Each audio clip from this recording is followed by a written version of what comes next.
এই ভিডিওটা শুনেন। কোন গুনাহে আল্লাহ বান্দার দিক থেকে মুখ ফিরিয়ে নেন। এই বিষয়ে প্রসিদ্ধ একটা হাদিস আছে, নবী সাল্লাল্লাহু আলাইহি ওয়াসাল্লাম বলেছেন, তিন ব্যক্তি এমন আছেন যাদের সাথে কিয়ামতের দিন আল্লাহ কথা বলবেন না, তাদেরকে আল্লাহ তাআলা পবিত্র করবেন না। এই মানুষগুলো যাদের থেকে আল্লাহ তাআলা মুখ ফিরিয়ে নেবেন, তাদের সাথে আল্লাহ কথা বলবেন না, তাদেরকে আল্লাহ পবিত্র করবেন না। সেই মানুষগুলোর মধ্যে একজন হলেন ওই পুরুষ, যে পুরুষ টাকনুর নিচে পোশাক পরে। পোশাক পরে বলতে যে পোশাক উপরের দিক থেকে যায় সেটা টাকনুর নিচে পরে, প্যান্ট, পাজামা, চাদর, লুঙ্গি, জুব্বা, জামা, এগুলো। মোজা যেটা থাকেই নিচে, নিচ দিক থেকে পরা হয়, ওইটার কথা ভিন্ন। তো এই যে মুসবিল যে ব্যক্তি টাকনুর নিচে প্যান্ট, পাজামা, লুঙ্গি ইত্যাদি পরে, এই ব্যক্তি তার সাথে আল্লাহ কিয়ামতের দিন কথাও বলবেন না এবং তার দিকে আল্লাহ তাকাবেনও না, তাকে আল্লাহ পবিত্রও করবেন না।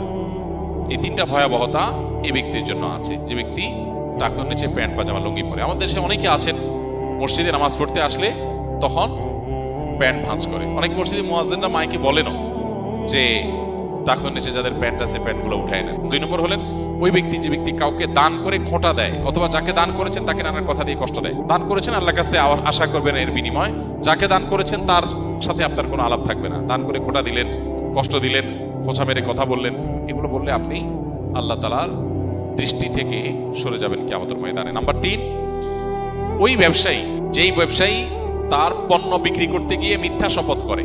এখন তো ঘরে ঘরে ভাই আল্লাহর কিরা, এটা কিনা পড়ছে এত, ভাই কিনতেও পারে না এত টাকা দিয়া, না মিথ্যা কথা। তো এই ব্যবসায়ী যে তার পণ্য বিক্রি করার প্রয়োজনে মিথ্যা শপথ করে ক্রেতাদের সাথে, কাস্টমারের সাথে, তার দিকে আল্লাহ তাকাবেনও না, তাকে পবিত্র করবেন না এবং কিয়ামতের দিন আল্লাহ রাব্বুল আলামিন তার সাথে কথাও বলবেন না। আল্লাহ আমাদেরকে এই সমস্ত বদগুণ, খারাপ গুণ থেকে, চরিত্র থেকে হেফাজত করার তৌফিক দান করুন।